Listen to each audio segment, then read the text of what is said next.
Jackie Boy Hyles was born September 25th, 1926, in Italy, Texas, which today even advertises itself as the biggest little town in Texas, about 40 miles south of Dallas. He was born to Coistel and Athy Hyles. The Great Depression hit the Hyleses hard. After moving several times, the Hyles family settled in Lisbon Heights, a section of Dallas, also known as Hungry Heights, and Athy turned to alcohol, leaving his wife to rear and provide for their son alone. Food was scarce.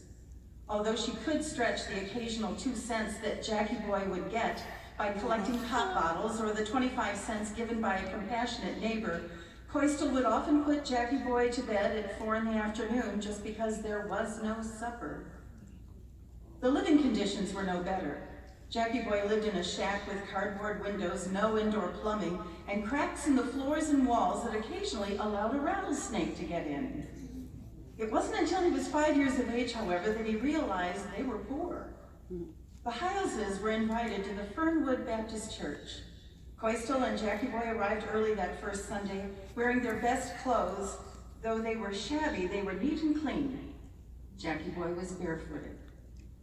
Mrs. Jewel Bethel greeted them, made them feel welcome, took Jackie Boy along to her class, and at the close of her lesson told him, "Jesus loves you."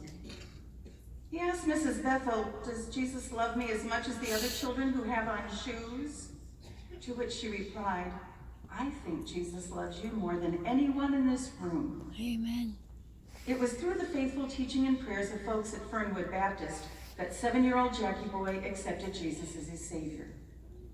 When he was 12 years old, they moved to Trinity Heights, another section of Dallas, across the street from the Hillcrest Baptist Church, which he would attend until leaving home for the Army. The men of that church, from Pastor Sizemore to his Sunday school teachers, became his role models.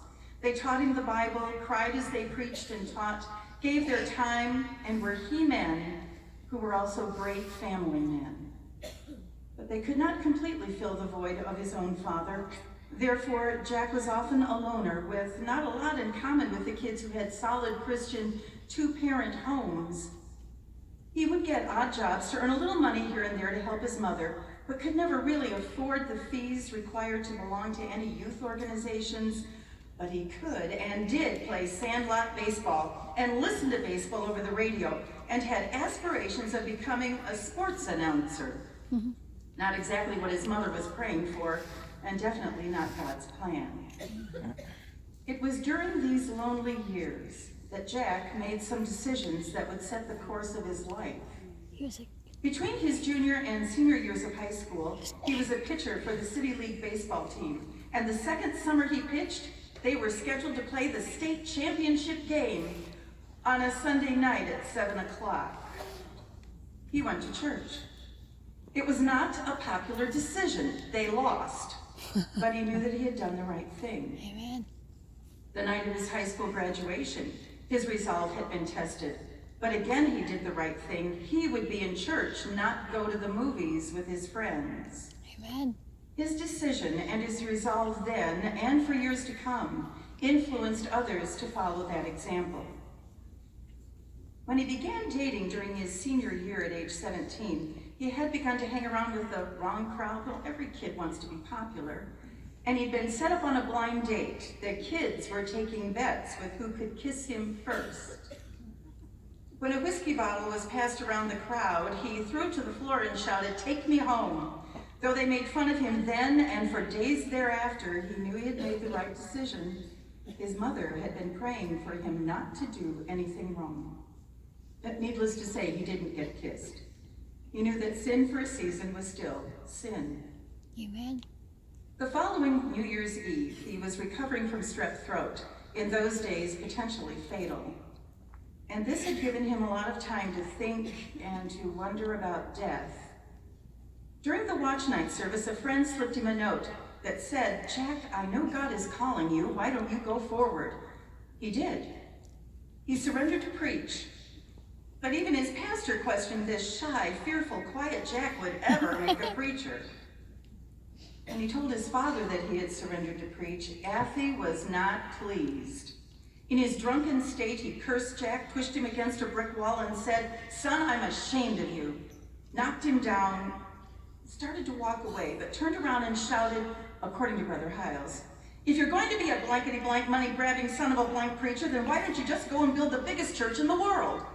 A challenge Jack Hyles would ultimately take to heart.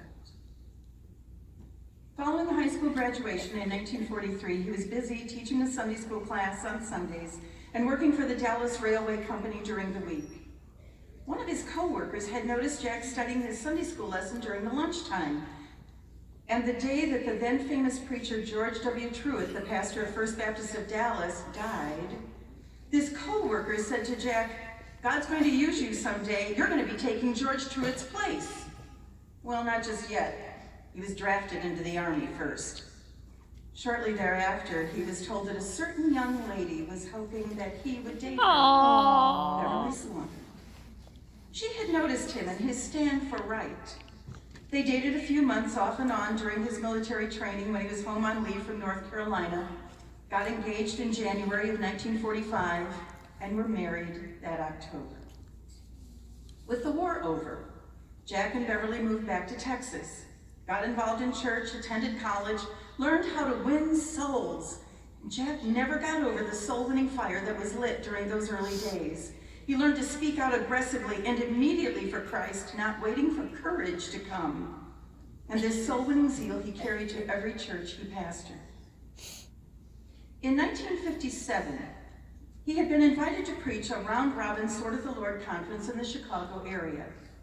To get to the First Baptist Church on Halsted in Harvey, he and Mrs. Hyles drove the length of Halsted Street from Lincoln Park in Chicago.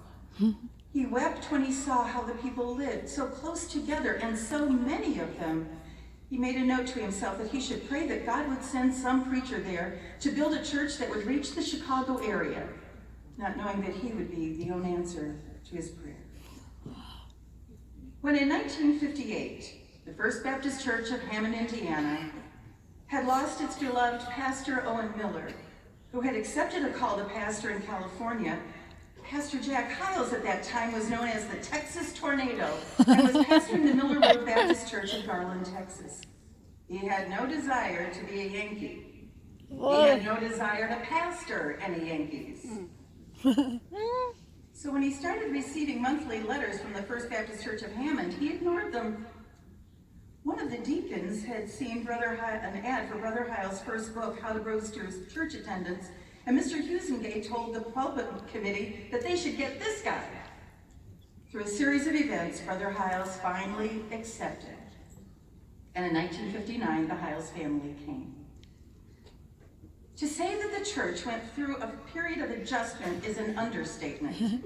Before Brother Hyles came, the church basically had two personalities. The Sunday morning services were formal. Choir in robes, anthems and hymns only the organ was played, no baptizing. Sunday nights were informal, with the rich folks not attending, and so the orchestra played, and we even occasionally had guitar picking. The Sunday morning sermons were always from the Bible, but they were encouragements. Sunday night, they were against sin. The church was a member in name only of the American Baptist Convention. A previous pastor, Dr. Russell Purdy, had made sure that the church was no longer indebted to the convention. And of course, before Brother Hyles, it had taken 5 committees to place the flowers on the pulpit on a Sunday morning of the 20 committees. Whoa! The bus kids came to Sunday school only because they couldn't be allowed to disrupt the morning worship service. But with this new, rapid, Southern-speaking preacher, all of this was about to change. And for more than the next 40 years, Brother Hyles led us to become an independent, soul-winning, outreaching church. He led us to start or to expand the shut-in ministry, the deaf ministry, Sunbeams and Pathfinders, the blind class, the modern bus ministry, soul-winning ministries, Foster Club, Fisherman's Club, Candle of the Lord, Teen Soul Winning, the Spanish ministry, Oriental ministry, the Sailor ministry, pastor schools, and hosting the Sword of the Lord conventions. The training union was changed to Young Fundamentalists. The radio broadcasts locally, the Pastor's Study, and nationally, Let's Go Soul Winning. the Hammond City Rescue Mission, the Sunday afternoon program for the Chicago Bus Kids, Amen. A through G Sunday schools, Hammond Baptist schools, Hammond Baptist grade school, junior high, high school, and City Baptist, Hyles Anderson College, youth conference, youth baseball, Blue Beret, Royal Beret, girls service groups, Bible clubs, Blue Denim and Lace Club, Baptist Boys, Christian Womanhood Paper and Spectacular Meetings, the Truck Stop Ministry, Best Years Club, and Memory Lane Memorial Garden. In other words, to spread the gospel all over this area and to all ages. So it's no wonder that we honor his memory. Through his example, preaching and teaching, he taught us how to better love the Lord, to win souls and how to win souls, to care for others. Others, Lord, yes, others. Let this my motto be. Help me to live for others that I may live like thee. Although we honor his memory, he would say, if he were standing here, to God be the glory, great things he has done. And if you'd like to know more, listen to his sermons, listen to the recordings, and then read his Bible studies and sermons as printed in his over 48 books, and then read his biography that his daughter Cindy wrote, and of course, our church history book, The Old Church Downtown. You'll get a lot more detail.